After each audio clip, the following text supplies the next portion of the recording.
This is Disaster Zone, a podcast about emergencies and disasters. Disaster Zone will bring you interviews and commentaries about all aspects of disasters, from what causes them to how people and organizations deal with their impact. Welcome to the Disaster Zone podcast. I'm Eric Holderman, your host. One of the few constants in our everyday life is the weather. It's likely something we check on frequently, even on sunny days.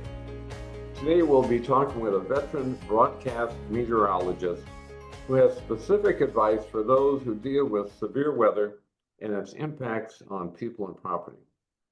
Communicating weather warnings will be a specific topic, along with the partnership between private forecast operations and the National Weather Service. To do this, my guest today is Chris Warren. Please join me in welcoming Chris to the Disaster Zone podcast. Eric, thanks so much for having me, and it's great to reconnect. I appreciate the opportunity here for me to chat with you today. Yeah, way back when in the Seattle metro area, I want to say it was Below existed back then, which doesn't exist anymore, but as part of the King 5 family networks, and Chris was a weather forecast personality there, and I was doing Project Impact, and we had a partnership with King 5 at the NBC affiliate, and that's where we first met and did some stuff together. And then he moved on to bigger and better things, which now, Chris, I always ask people being interviewed to share their educational professional work backgrounds. And please share what your professional journey has been up until now. And then after that, we'll talk about what you're going to be doing in the future.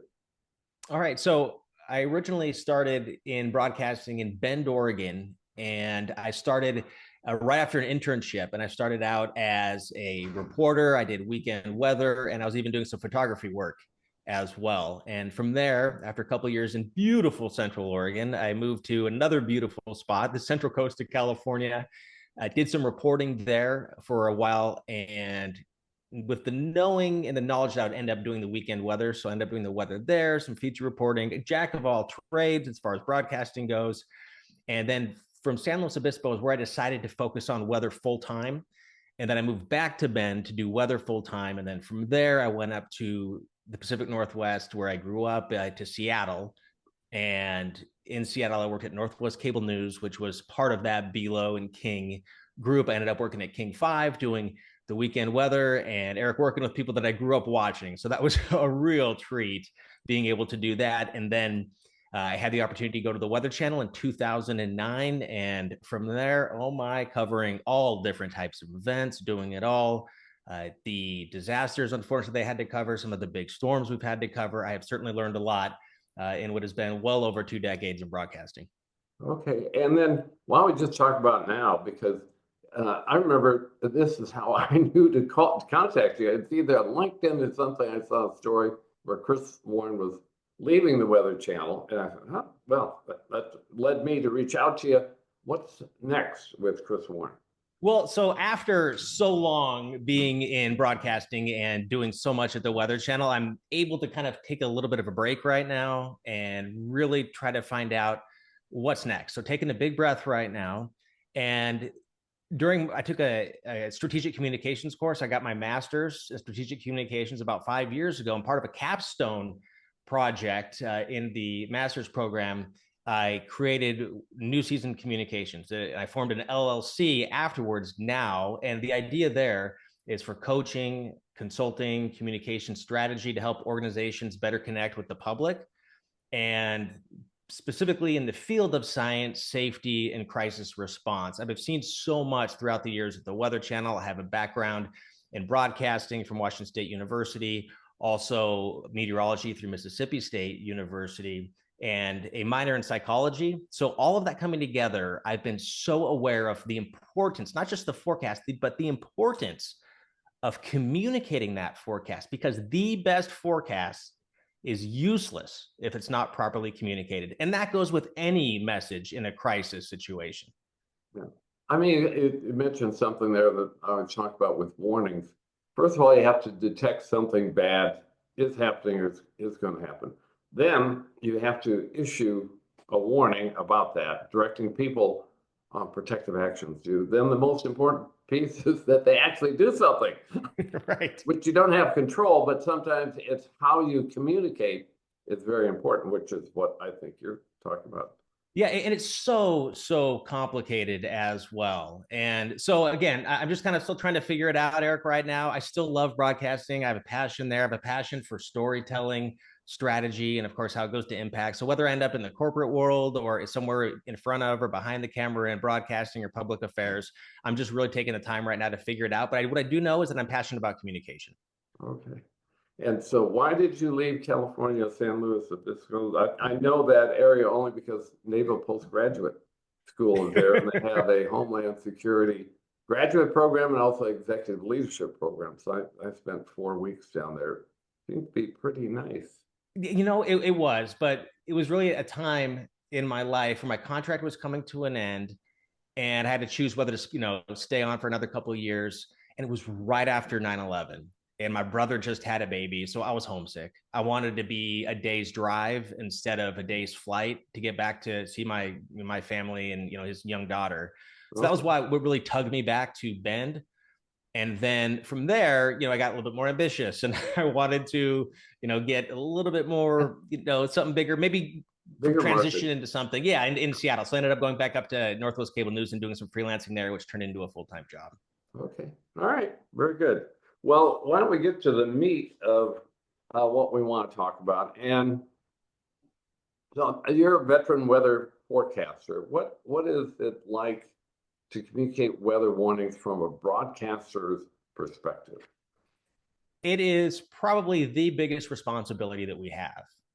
And when I was at Northwest Cable News, which doesn't exist anymore, but that was all the BLO stations in the Pacific Northwest. So it was KGW in Portland, it was the Spokane station, it was the Boise station. And I was doing weather there, and I don't know if it was ever told me, but the word was, if you missed the tornado warning, yeah. that was serious. And those were rare, maybe, once a season. No, in the Northwest, it isn't that. Extremely rare. But so that instilled into me the importance of warnings.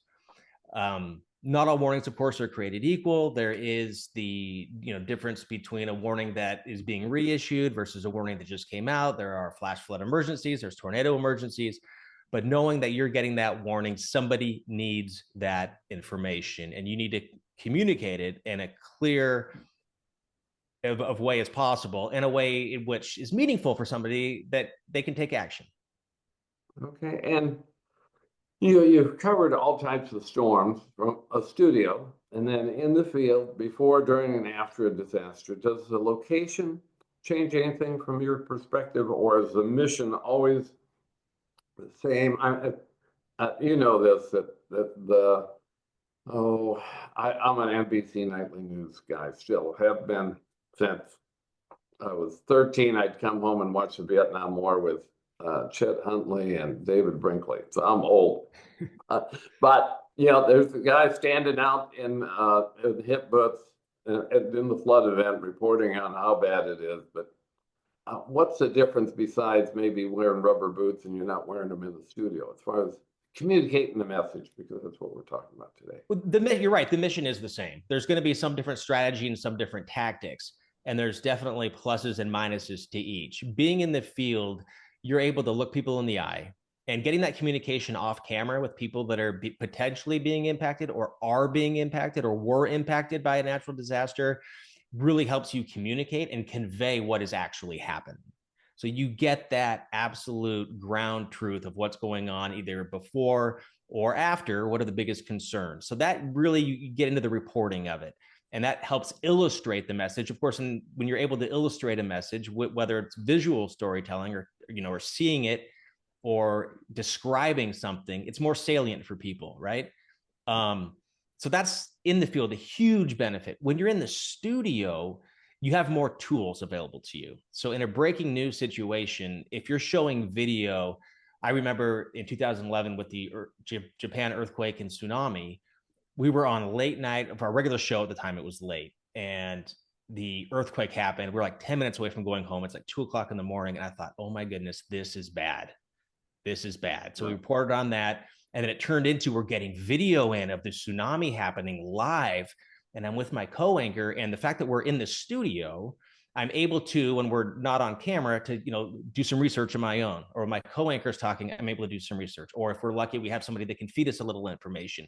So you have much more team and tools in the studio, but much more firsthand relating the experience when you're in the field. But the mission absolutely is still the same. Okay. There are different types of weather outlets. And how do each one of these differ? You got local news, which can be, TV and radio, of course. You got national news.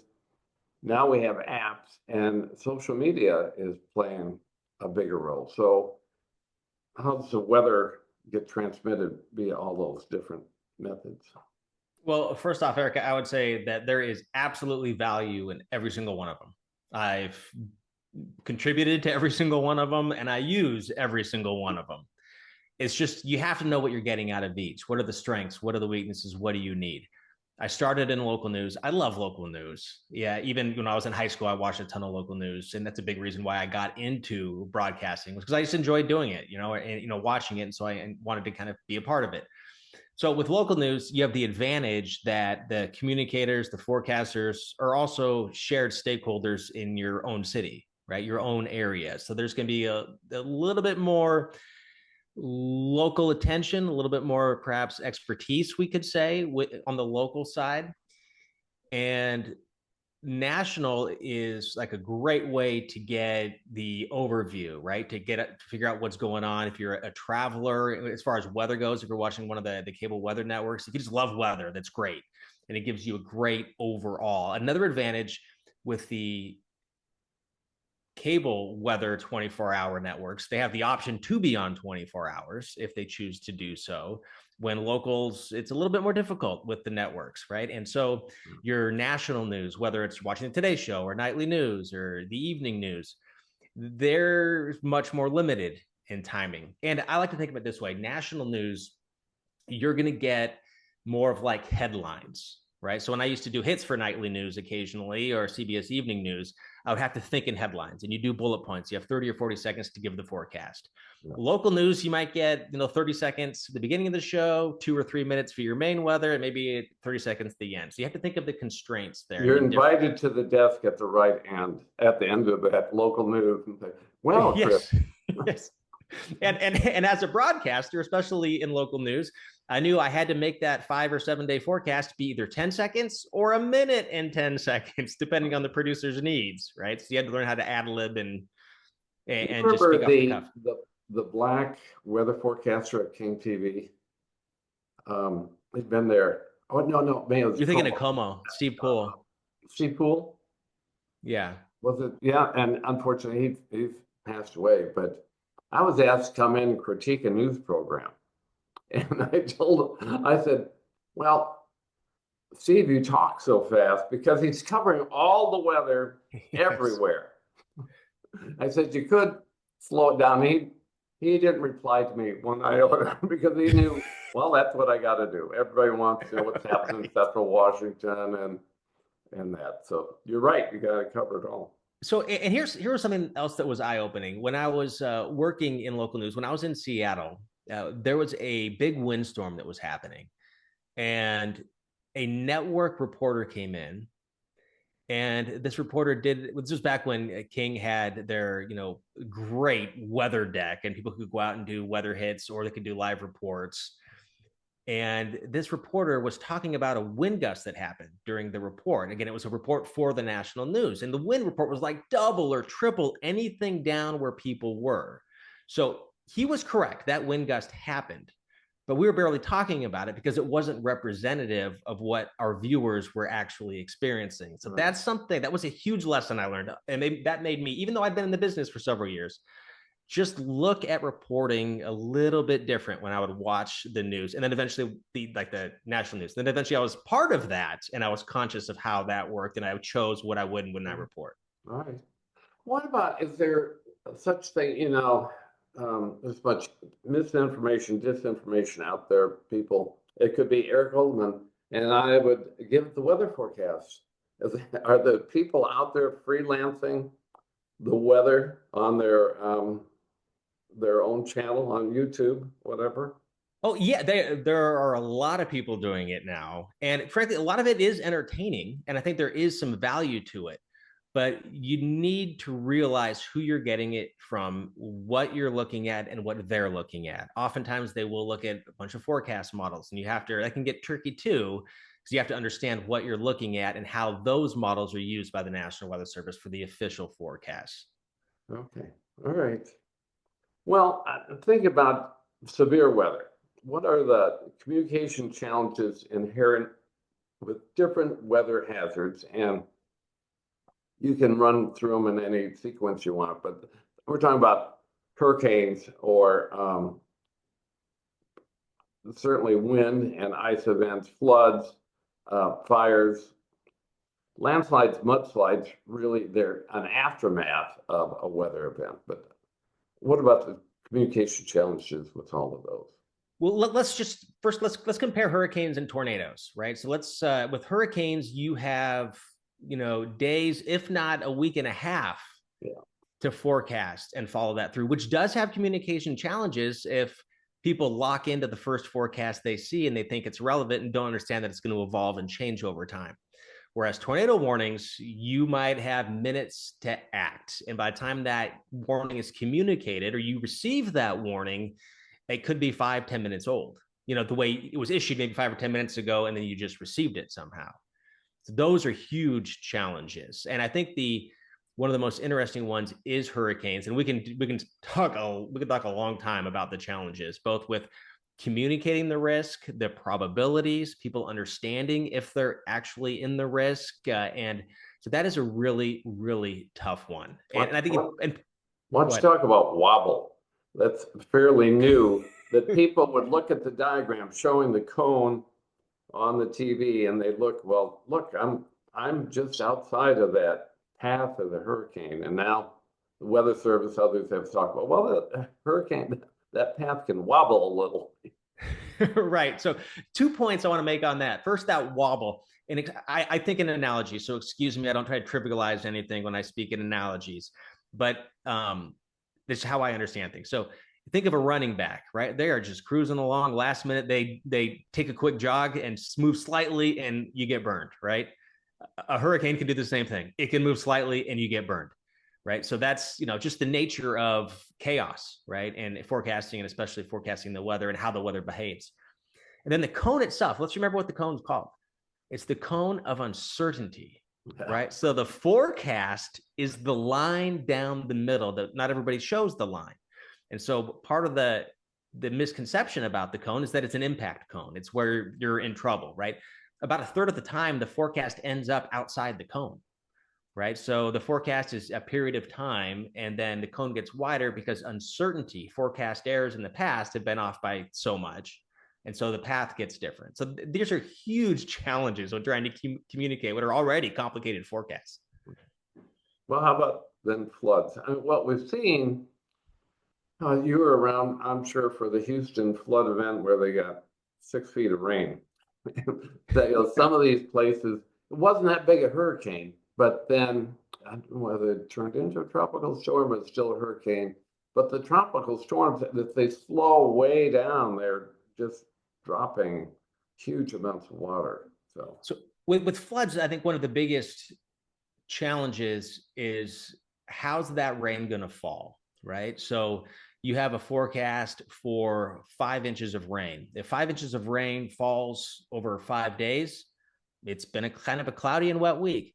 If 5 inches of rain falls over an hour and a half or 2 hours, we've got emergencies ongoing. So there is a little discrepancy when you see a map that just shows numbers and a range of dates. It's not guaranteed that it's going to fall, completely uniform throughout that time period. The other thing that's really tricky and tough is even after the forecast is made, you see the maps, there's a lot of yellow, there's a lot of orange, 3 to 5, 5 to 8 inches, whatever the case may be. It's how is that water going to interact? How much of that 5 to 8 inch range falls in one drainage basin? How quickly does it fall to under overwhelmed drainage systems? So these are huge challenges that you don't always have either the information to tell people or have a visual enough or a clear enough way to try to explain that. Yeah. I think Kentucky's been hit by that. Certainly North Carolina up in the mountains. It was an unprecedented event because they had rains that they hadn't experienced ever before, and in modern times anyway. And that's with that amount of rain, it was just unfortunate for the people that were impacted by it, by where it fell, right? It could have been a valley or two over, and there could have been worse impacts for other people, and people got off much better. Like Atlanta with that storm, got off much easier. Not perfect, but it looked like it was a disaster situation. Again, some areas it was very, very bad, but just a little bit of a movement in the forecast, not near the forecast, but what it actually ends up doing can mean everything. Okay. So snow is another big thing. I say more elected officials have become unelected from snowfall than any other disasters. Mayor Nichols, I think you were probably gone by the time he was mayor, and I think he's the best one we've had in my entire period. But is this Mercer Avenue? Well, it was. He was asked how the city responded, and he said, "Oh, I give us a B." And I was the county emergency manager. I was downtown in elevators. And I said, "Well, how do you think the city responded?" F. They were terrible. And he got the axe. And there was a big. When I was growing up, it was in the 70s. The Mayor Byrne got elected in Chicago after there's a huge storm went through Chicago. And that mayor at the time, I don't remember, but she got elected afterwards because of the snowstorm impacts. Yeah, and I think I remember the one you're talking about. I think was that the one where they were hesitant to use salt on the roads? Well, that was in Seattle. Yeah, that's what I'm talking about. The one in Seattle. Going back, I'm sorry. Oh yeah, no, won't use salt. And the other is they had rubber bladed snowplows, so when it turned to ice, they were totally ineffective. Yeah, and I think I remember some of the streets. It was like mountain roads that had been like dirt roads. They get rivets and ruts in them, and you're kind of wobbling up and down. Bad. Yeah. The other story I have on that. So the next year, they didn't use any salt because they were trying to protect the fish and drainage and all that. Next year, I was down there, and the streets looked like they had been snowed on, the hills, because it was crusted in salt. Right. So they reacted to that. Yeah, okay, I mean, so it's tough. That's hard. Yeah. And so on snowfall again, is that just hard to predict how much it's going to be? You get the before, well, we're going to get 5 inches, 8 inches, So do you remember Snow Jam in Atlanta several years ago where it looked like the apocalypse? I mean, it was, you had pictures of The Walking Dead and Atlanta's traffic side by side. Yeah. And so there's two things. First, with snow, kind of like rain, how is that 2 inches going to fall? Is it going to fall in an hour? Is it going to fall after the roads are frozen? Is it going to fall when it's still warm and it's going to be able to melt? We can't forget the human factor that's involved with this as well. And this is where, unfortunately, politicians and city leaders can, maybe take the blame when maybe the public, if they would have listened or done what they needed to do, things might have been okay, right? So you can have snow on the roads, but if there's cars that shouldn't be out there are out there, and now they break down, plows can't get through. Now you've got miles and miles and miles of road that are impassable. Yeah. Right. So there's that aspect too, which is a challenge. So we can predict the weather. We can tell you what we think the weather's going to do, but how that weather interacts with the terrain, we can't always predict. Right. And especially how people are going to react to how the weather interacts with the terrain is also something that's very difficult to predict. Well, how about the quandary of, it's great to talk about severe weather, but then, it's really going to be bad. And there's big windstorms supposed to happen where I am, and we were gone, and neighbors came over and took our chairs off the porches and put them in the back and did all this stuff. And it was a non-event. So what about those non-events and the forecaster's reputation? Although, let me just say this, folks, I think here in the Northwest, National Weather Service forecasts have gotten a whole lot better. We have not been surprised by a big wind event or that. So what happens? How's that impact the psyche of the forecaster that, okay, you were predicting the bomb cyclone and then it was, Well, in my opinion, you have to own it. You have to say, I'm sorry, I got it wrong. And this is why I got it wrong. And I'm going to try not to get it wrong next time. Right. I think you need to do that. So yeah, it's a blow to the ego for sure, but it can be used as a learning, instrument, not just a learning instrument to explain to the public how the forecast happens, but also how you can do a better job communicating maybe expectations. And that's something else, Eric, you said is National Weather Service, they do a fantastic job. And, Seattle is so complicated with all the microclimates, do a wonderful job. And the forecasts have been proven to be getting better and better. The computer power is getting better. The forecast models are getting better. With AI, it's amazing how much better the potential is there for computer forecasts. But let's also remember this too, is that our expectations for a good weather forecast are getting higher and higher and higher. We're not going to be as forgiving for a forecast that doesn't get it spot on at the exact right time as we used to, especially with our apps, which I find useful as a broad brush, but apps also have a huge disadvantage for not telling you the whole story. Okay, all right. Well, we can't leave this topic without talking about wildfires because it's only in the past few years I remember hearing about wildfires in the Northeast, and New Jersey had a big one here within the last month or so. So, what's a forecaster's role in when there's a wildfire going on? Wildfires, I think, are kind of like landslides and mudslides as far as a hazard goes and predictability. Conditions can be ripe for them, right? And then nothing happens.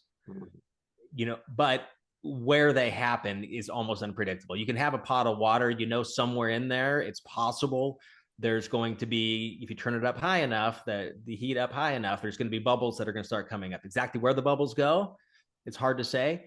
Or if the heat doesn't go up just quite high enough, maybe no bubbles come up, right? So it's that conditions are ripe for, but it's not a guarantee to happen. Okay. And I thought, the LA wildfires that they had, and really it became an urban conflagration. The warning came well in advance, and I think personally I've blogged on this also, that the city and the fire department did everything they could initially to become prepared, call down off-duty people, pre-position teams and all that, but it's just too big of an event. I don't know. Did you cover that? Were you still at Weather Channel? I wasn't there, but yeah, we were covering it and watching it unfold. And that is tough. You're right. I mean, because the conditions were there. The National Weather Service had forecasts. The National Weather Service wording of those forecasts were extreme. To me, it was like, this could be bad. And there's times when this could be bad, nothing happens. That's just the way it is. And you'd be thankful that it doesn't. But you're right. I mean, there's always hindsight, of course. And there's always things that people will pick at, but the forecast was there. It's just once these things start going, there's so many variables that you just can't necessarily account for until it's happening. Okay. Well, this has been great, Chris, so far. We're going to take a quick break. But when we come back, we'll be learning about the best practices for communicating about the weather, severe weather related events. So folks will be right back after this break. We'll be right back after this ad break. The L3 Harris Extreme 400p radio solves problems and is specifically designed for emergency services. How do we know? We field tested it with medical, urban search and rescue, and collapsed and confined structures. This radio is amazingly tough. Check out the L3 Harris Extreme 400p radio at l3harris.com right now. Hey, we just want to do a quick pause X to thank all of our sponsors with the Readiness Lab Podcast Network, L3 Harris, Forerunner, Sea Bernie World, HQE Systems, Ampapar Response Training Center, Impulse, Doberman Emergency Management, and especially all of you who subscribe to the TRL Insider Program and who are listening to this episode right now. Thank you so much for your support. Let's jump back in. And we are back talking today with Chris Warren, a broadcast meteorologist, and we'll be talking next about best practices for communicating about the weather. And something we didn't talk up front, I called you a forecaster originally when I was talking to you. You said, no, I'm a broadcast meteorologist. What's the difference in those terms? The reason I wanted to make the distinction on that was the amount of energy that goes into each.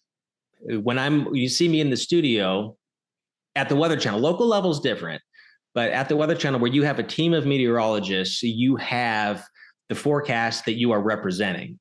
Now, you can give your opinion on the forecast, but the forecast is done for us, right? And I can show you models, compare models, and give you my expertise of what's going on and how we got to our forecast. But we have one unified forecast. Okay. Now, local news, they have more ownership on the forecast. Their name's more likely to be on it, and you actually type in the numbers yourself, right? You're actually making your own forecast. So I would say, and especially you have these national networks, the vast majority of the 24-hour weather networks is communication. You have news producers, you have the staff of meteorologists, but you also have so many people. It's about visually storytelling, verbal storytelling, and what are the stories that go around it. So that's why I just wanted to make that distinction, is that if I'm being honest, the forecasting I'm representing, I'm more like the waiter in the restaurant, not the cook. Right. Well, that's a great example. I love analogies. So yeah, okay. I'll keep them coming all day. Al Roker on NBC TV, national. He's a broadcast meteorologist. Right? But here's the thing. So I've been in that office. I've filled in up there a few times, and they've got a great team as well. And what I noticed neat, which they also had at King when Jeff Renner was there, you walk into the weather office. It's been a few years, but you walk into the weather office and they have a whole map wall, old school maps printed up, forecast maps, current observations, 8x11, pieces of paper, on a clipboard on that, pegboard wall they have up there.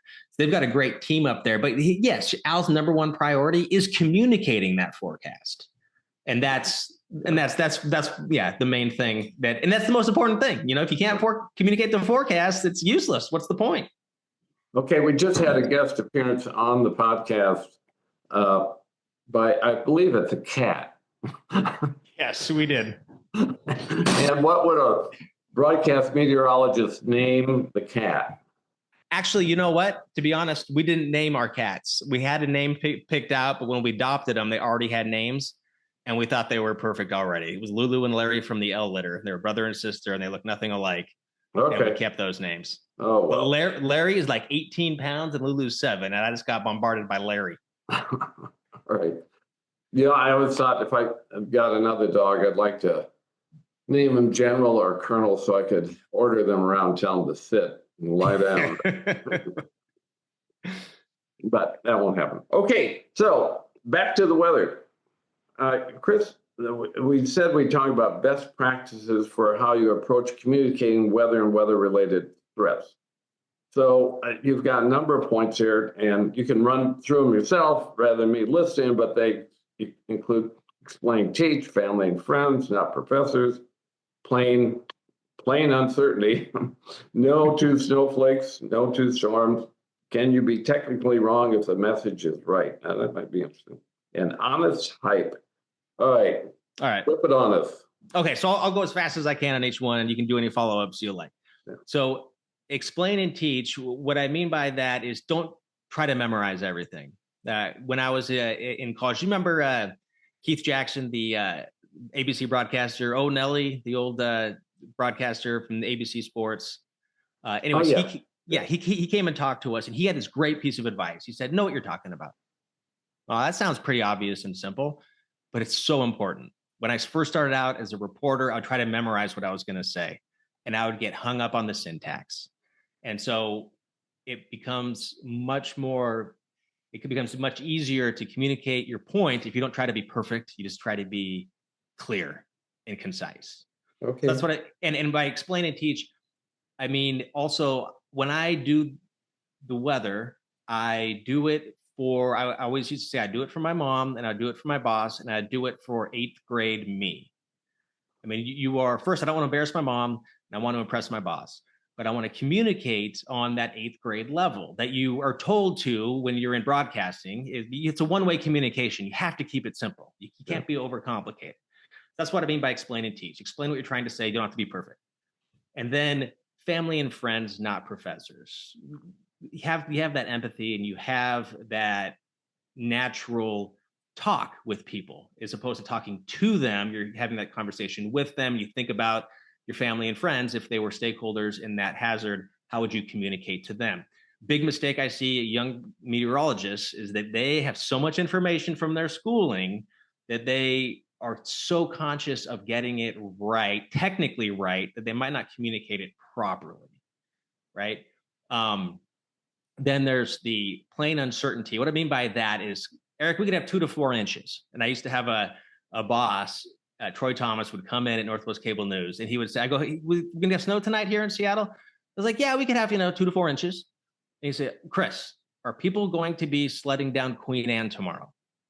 Right. So that's, you kind of take out which numbers are inherently abstract. You take that out and you try to be a little bit more deliberate and specific about what the impacts are. So you forecast the numbers, but you can also forecast the impacts the best you possibly can. No 2 snowflakes, no 2 storms. I would add to that, no 2 people. People aren't going to receive the forecast the same way. They're not definitely going to act on the forecast the same way. Just because you were in Hurricane Florence doesn't mean the next one's going to be exactly like that. You may have been 20 miles away from the center of the storm, but you were only in tropical storm force winds. If a weaker storm makes direct impact with you this time, then you're going to have a much different outcome. So you have to make decisions based on the forecast, not based on the past, right? And also as a forecaster, you have to know that, well, this is the exact same category and it's, coming in at almost the exact same location. Okay, well, how much bigger is it? What's the wind field like? So no 2 storms are exactly the same. And the way people receive the storm, the information, not the same. When I say you could be technically wrong if the message is right, what I mean by that is, it took me a while to get to this because I like to be technical and I like to get it right. It's like literally, what best t-shirt I saw was, it said literally, you mean figuratively, right? So it's, you try to be as, literal and as accurate as possible. And tornado on the ground is redundant. The definition of a tornado is the violent rotating vortex that's in contact with the ground. So technically you're being redundant by saying tornado on the ground. And also with that, I will say sometimes liquid rain. Well, rain's always liquid, but in a situation where, is it going to be snow? Is it going to be sleet? Is it going to be freezing rain? Or is it going to stay just rain? I would say it's okay to say liquid rain, redundancy for clarity, trying to be clear. So you kind of sacrifice a little bit so the public can make sure they know exactly what you're talking about. That's what I mean by that. And then when I say honest hype, I know people don't like the word hype, but what I mean by that is you can't ignore the reasonable worst case scenario. And what I would say is you need to repeat that reasonable worst case scenario enough that people get it, right? And I think sometimes people will focus on something, okay, well, there's the reasonable, or here's the worst case scenario, but is it reasonable, right? That's where I think the hype and the media can get in trouble, is how they convey the information. But the number one thing with communication, of course, people need to pay attention. Otherwise, they're not going to get the message and they're not going to hear it. So you need to have something to get their attention. That's what I mean by that. I was just thinking about how the news has become infotainment to a great degree. I would say if Walter Cronkite came back and watched the national news tonight, he'd say, huh? I mean, a really bad car accident someplace with a big fireball will make the news, national news. And so how much infotainment has crept into weather forecasting? Well, that's subjective. It depends on who you ask. But what are the realities, right? The realities are there are multiple sources for people to watch and for people to get their information. And it does come back to, you have to get them to watch in the first place. Yeah. Right. So if you have to start off the newscast with this big explosion that really didn't affect anybody, but it's amazing video, then that's part of it. They're also businesses, right? So you also need to get eyeballs or minutes in order to make a living so you can come back the next day and do it again. Right. All so right. That's the tricky part. You brought up a new topic. So major newspapers, but then now actually broadcast news is a money loser. And the staff are being cut everywhere. CBS, NBC, CNN's ditching their I think, Washington Bureau or whatever, and they're going to do everything out of Atlanta. Where does weather forecasting fit in from a profit perspective, if you have any knowledge on this, for being incorporated within the news? Is that considered, a major aspect? We have to have that from a dollar sense. I would say I'm not exactly sure how much does it bring in compared to the rest of the news, or how much is it important to have that weather to the bottom line of the parent organization? Pretty big, especially in local news. I mean, I can't throw out any numbers. I don't get to go to those meetings, but one thing I always would hear is how important local weather is. And that goes, for the weather networks as well, is that everybody can relate to it. Everybody's affected by it, and everybody's a major stakeholder at some point, whether it's an outdoor birthday party, an upcoming wedding, or the game. Weather is extremely important. But I'd also say, going back to the money aspect to it and trying to get attention and all that, we also have to remember that you can't overhype, because part of why people keep coming back is trust, right? You can't burn the trust. And you need to be as accurate as you can and as honest as you can. Otherwise, you can short-term gains are not going to be long-term longevity. So why do people tune into the Weather Channel? Because they can get the news for their local area from their major broadcast stations, radio, TV, or the internet. What's the attractiveness of the Weather Channel that you saw? I mean, they're just weather junkies out there. That's a big part of it. Yeah. And there's also the people that are interested. I was in Puerto Rico once, and I was chatting with this gal, and she said her and her husband, this is back when the Weather Channel used to do the hurricane update at 50 past the hour.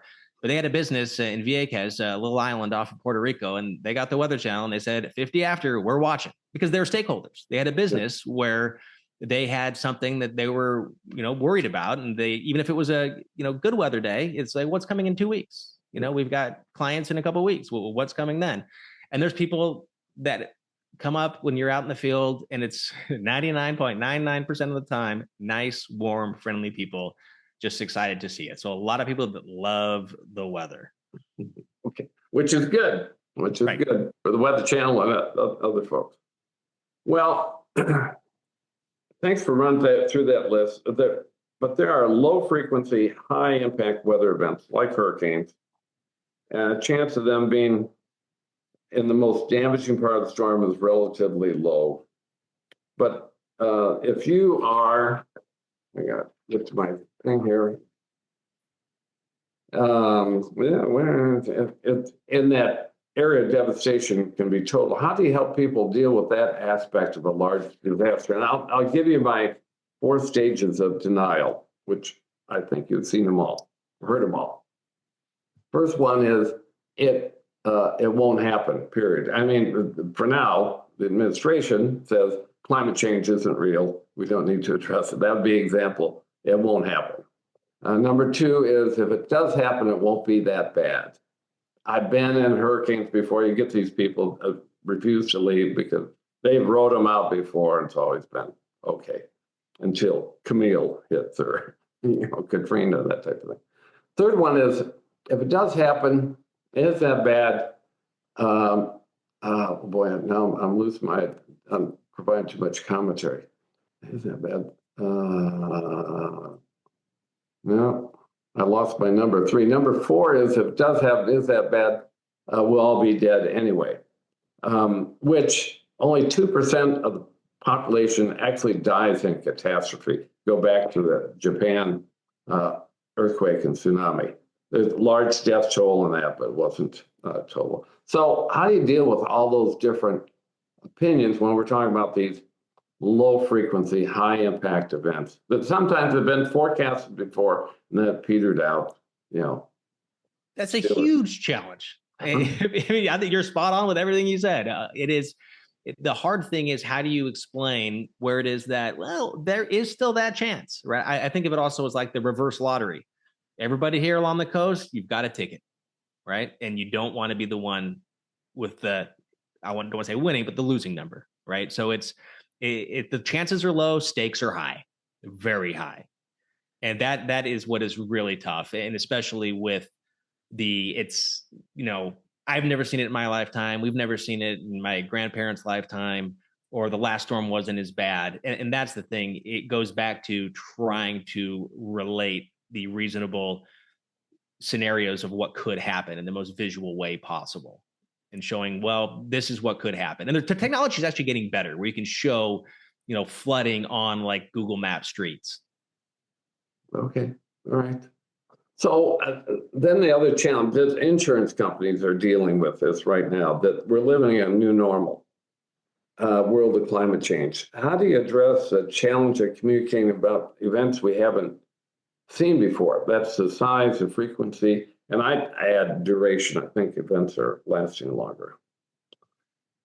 It's so difficult. I had this discussion during Hurricane Helene on air with Jim Cantori, and it was the forecast we were seeing up in North Carolina for the amount of rain is something we haven't seen before. And I had that exact question. How do we get that across? And the reason I brought this up and was having that discussion, I was trying to make that point, is that this is something we haven't seen before. So we don't know exactly what's going to happen. You look at some of the National Weather Service, some of the river flooding forecasts, and they actually have, at this level, this street's going to flood, this businesses will be inundated. We don't have that same analog to look back on. We don't have that same for these extreme events that we have not seen before. And we don't know exactly how it's going to play out. But what we do know is that based on what we've seen in the past, it can be devastating. Okay. But it's not easy, as you said. No, it is. I mean, it is. It's so hard. And another one of my favorite questions I have when I talk to people, whether it's emergency managers or whether it's public officials, I ask them, what would you tell every single person if you could go to every person's house and knock on the door and look them in the eye? What would you tell them in this town? What would you say? Because there are individuals everywhere. Everyone's unique. Everyone has their own backstory. And it's impossible in a mass communication world, one-way communication world, to communicate to everybody the way they need it. Okay. All right. So switching gears a little bit, what's the partnership that exists between the National Weather Service and news stations or forecasting? And, what are those National Weather Service resources that you use? And what if you come to different conclusions and interpretations, which maybe is more of a national perspective than a local forecast office? Yeah, a local meteorologists are more likely to take their liberties with the forecast. But I'll tell you what, that local forecaster's taken that warning that was issued by the National Weather Service, and they're going to read it. They might put their own, emphasis on what they choose to read, what they don't choose to read, because as you know, a lot of these warnings have a kind of a formula to them where it's very simple to be issued, but you have to know what to highlight. But again, National Weather Service, almost every single warning you're going to get when it comes to weather comes from the National Weather Service. That's the forecast. The media is the amplification, the voice amplification. So that partnership is locked in. That is dialed in. Okay. Some companies, some organizations have their own alert days, or they have their own scales to add or aid in the communication that they think maybe is more valuable. But warnings, advisories, watches, those are coming from official government sources. Okay. Well, one of the things that's happening, I just saw a story, I haven't blogged on it yet, but across the board, federal agencies are experiencing staff facility reductions. The National Weather Service is not exempt from those. I think, I'm grabbing this out the top of my head, maybe there's 120 weather offices across the United States. Sounds like that might not be enough, but there's like 30 chief meteorologists that those positions are vacant. And like there are 80 technicians short for Doppler repair, weather, the instrumentation repair. So do you see real world impacts coming from those reductions? Well, I think it's similar to what we just hit on. And that's the fact that you have, well over 100 offices. I don't know if it's 120, 122 or something. You have so many offices, which are staffed by a lot of meteorologists. You got, hundreds, if not a few thousand across the country for local offices. Then you have the regional offices. You have the National Hurricane Center, the Storm Prediction Center. that are staffed 24 hours a day. You do not have meteorologists in every local news or every national news network staffed 24 hours a day. That's not there. And we know in national and local, there are fewer meteorologists. So those giving the forecasts becoming fewer and fewer, those amplifying those forecasts becoming fewer and fewer. So it's hard to imagine that there's not going to be some pretty big cracks at some point, right? Yeah, I think I thought about this a little bit. You have to be able to communicate, but if you don't have the instrumentation in the facilities working, the cuts to the technical people who keep that stuff running is, for me, a little bit even more worrisome. I don't know. Well, we know that, like with Doppler radar, is life-saving information, right? You don't want Doppler going down. You don't want the ability to display that Doppler to get that out wrong, because a lot of these confirmed tornadoes that are the basis for tornado warnings are based on overwhelming evidence, not visual eye confirmation from a human, but overwhelming radar information saying there's got to be a tornado in progress right now. Yeah, those severe weather outbreaks, they're forecasting them even a couple of days before they happen now, which, before we'd have to have, as you say, said earlier, a tornado on the ground. Right. Well, I mean, that's a testament, Eric, to how good these forecasts are now and how good the computer models are and the amount of confidence that those kind of signals that you can pick up that far in advance are. And I think that's also noteworthy. That's also something that I would make sure to note, as you're saying, they're seeing a strong signal that in 3 or 4 days, something bad can happen, which is in the past, you might not have it until the day before. Yeah. We had the inauguration day windstorm. I think this was made before you in '93, and we knew it was windy out, but until the State Patrol lieutenant popped in, "Aren't you guys activated? The whole world's blowing up out there." Oh, okay, we'll activate. We didn't know. Nobody called. Didn't know. So we're entering. You've tied into this already a bit. A new world of AI and automated forecasts. What's the role that humans still play? I mean, certainly it's the communications piece, right? I don't know if AI can communicate with empathy at the 8th grade level. Right, at the 8th grade level, which it can, it can simulate both of those, can it, right? But I mean, in order to,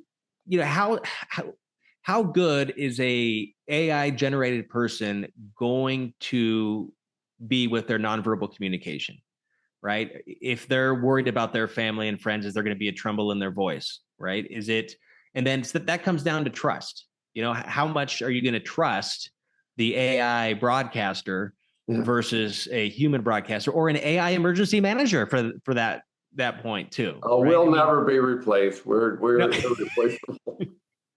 Actually, there won't be any. but it doesn't work that way, I don't think. I think you do need, like you said, empathy is everything. And it is human to human contact. We learn so much from communicating face to face, even if it's over a video conference. You still learn a lot more than just reading information or even just hearing information. It is human to human, person to person, I think, is what will be a sustaining force in the world of communications. Okay. Well, I got one final question. That's what your final thoughts are with our listening audience on anything we've talked about, perhaps something we've missed. I mean, there's people who tune into Disaster Zone. 97% of them are here in North America, including the 51st state to our north, Canada. I'm not a proponent of that, by the way. But there's some international, but there's weather junkies and there's disaster junkies. But so what would you say to the folks who are interested in emergencies and disasters and communicating about those? Because it's not just the weather, it could be earthquake. I thought about when you're talking about hurricanes, I tell these people, they're talking about a hurricane, but I'd love to have 2 weeks warning of when the next earthquake is going to be. Tell me that. Right. Or what about people that live, in your neck of the woods and just moved in and like, what's a lahar? Yeah. Oh, yeah. When's that going to happen? You know? Oh, Don't worry about it. Geological time is a whole nother thing, right? That's right. Okay, so what's your final thoughts for us? Well, I would say a couple of things. First off, we have to remember the people element, right? And it's, you can have, again, the best forecast in the world. If it's not properly communicated, you might as well have no forecast. And that goes with whatever hazardous message it is. If you are trying to memorize a script and it all sounds the same, then the most important part of the message could be lost. You mentioned one of the local broadcasters saying too much too fast. And I think part of that, if you say everything, you don't say anything, right? So you have to pick and choose the most important thing and repeat the most important thing. And I think there's also that honesty that you need to come with. And it's some of the best PIO people that I've interacted with, just you feel like you're talking to your neighbor, and they'll say, "I'm scared. You know, I'm worried about this." And there's something that I've heard you say on your podcast, which I think is great, is better to err on on doing something than erring on not doing anything, which I think is fantastic advice. It's like the old Patton saying, good plan today is better than perfect plan tomorrow. Yeah. Right. I mean, it's got to have a plan. And in crisis communication, you can plan for all these crises. You know, you can plan for everything. But you need to have a plan and know what to do when it's time to act. And don't forget to follow it when it comes to a pandemic. Well, that is, I mean, that being said, you have to adjust, but you got to start by implementing the plan if you have one. Yeah, that's right. Well, just a couple things before I do close out. I don't know whether you've read the book Unthinkable by Amanda Ripley. Are you familiar with that? Mm-mm. Look it up. It's about how people behave in an emergency or disaster, and it fits very well with our conversation today. She's got a new updated version out, and I'm going through that. It's a different twist on it. I haven't read it complete, but I think the first book fits well with, and for everybody listening, I've been trying to get her on the show, but hey, you know, it's disaster zone. But she did quote my 4 phases of denial, which I can't remember number 3. But it's a good one about how people react in an emergency. And the other one on risk communications, and that Peter Sandman, if you haven't looked him up, he's got a website. It's kind of crude, but he was the national authority on risk communication. And great resource there. If I remember, I'll send you my notes. Please. We paid him a bunch of money for a 2-day seminar. Okay. Way back when. Okay, so wrapping up here, I just want to say thank you to Chris Warren for being a guest here on the Disaster Zone podcast. Eric, thank you so much. I appreciate the time to talk with you today. Yeah, and it's been wonderful, Chris. Everyone, not just emergency managers, are impacted by the weather. As we move forward, there are challenges on the horizon that include a changing climate, how we can best harness technology while still providing the human touch that Chris talked about several times in this podcast. And a reminder to everyone to be safe. Think about what you can do today to become personally better prepared for the next disaster. If you like this Disaster Zone podcast, please share a link to it with your social media contacts. Thanks for listening. And I think in Chris's background, I see a Emmy trophy sitting on the shelf. So it's been great having that type of talent on Disaster Zone. Be safe and be well. Bye-bye.